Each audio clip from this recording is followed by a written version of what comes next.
So, picture this. A huge royal wedding is just a few days away in ancient Athens, and the whole city is buzzing.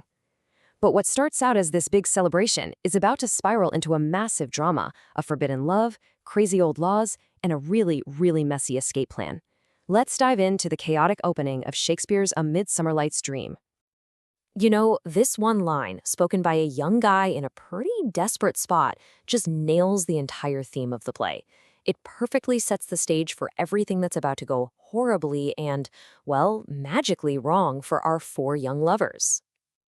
All right, so the story kicks off in the court of Theseus. He's the Duke of Athens, and he's just 4 days from marrying his fiancée, Hippolyta. The whole city is supposed to be in party mode. But yeah, that happy vibe, it's not gonna last. And just like that, the whole party atmosphere gets completely blown up when a nobleman named Egeus storms into the court. And he's not alone. He's literally dragging along his daughter Hermia and 2 young men, Lysander and Demetrius.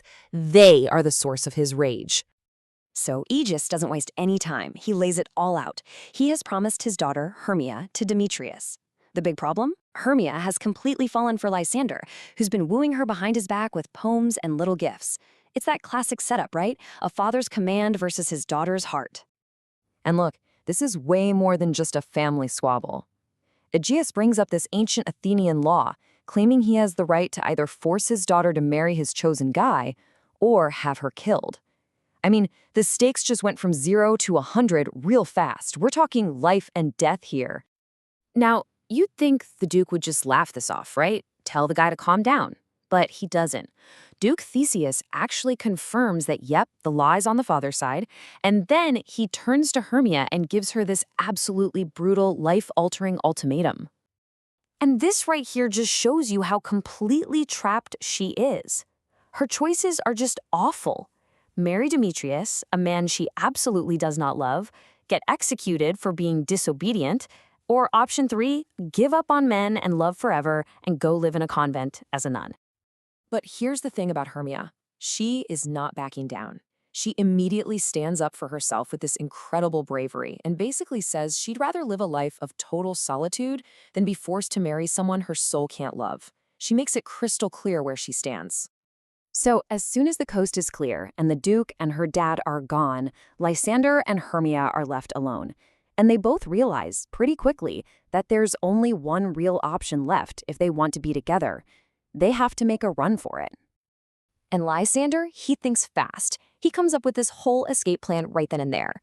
They'll sneak out of Athens tomorrow night, meet up in the woods, and from there, they'll head to his rich aunt's house, which is way outside the city's jurisdiction. There, they can finally get married, and there's nothing her father can do about it. And does Hermia even blink? Nope, she is all in. She makes this incredibly powerful and kind of cynical oath to show him she's serious. She swears by Cupid, by famous tragic lovers, and even, hilariously, by all the promises men have ever broken.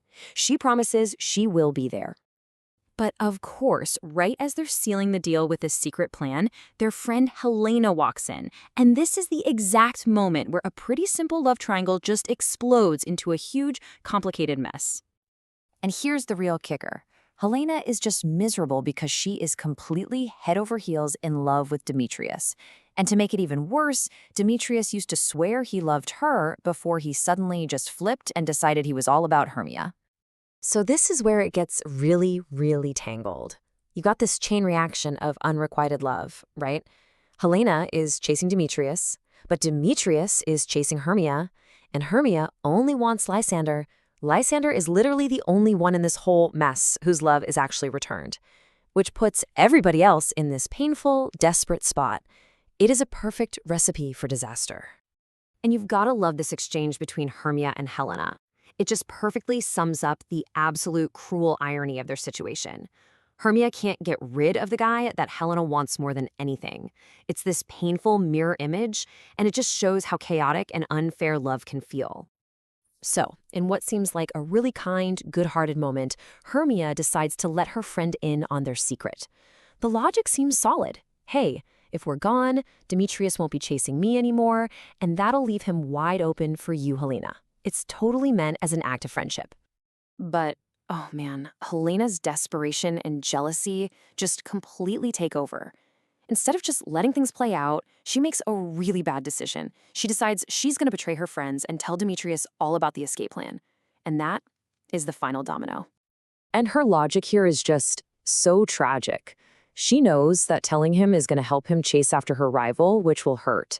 But she is so desperate that she's willing to go through all that pain just for the tiny, pathetic reward of getting to see him as he leaves and as he comes back. So that's where we leave things. We've got 4 young people, all headed for the same dark woods in the middle of the night, but for totally different reasons. Hermia and Lysander are running towards love, Demetrius is chasing the woman who hates him, and Helena is chasing the man who despises her. And we're left wondering, was this a clever plan or just a terrible, terrible mistake?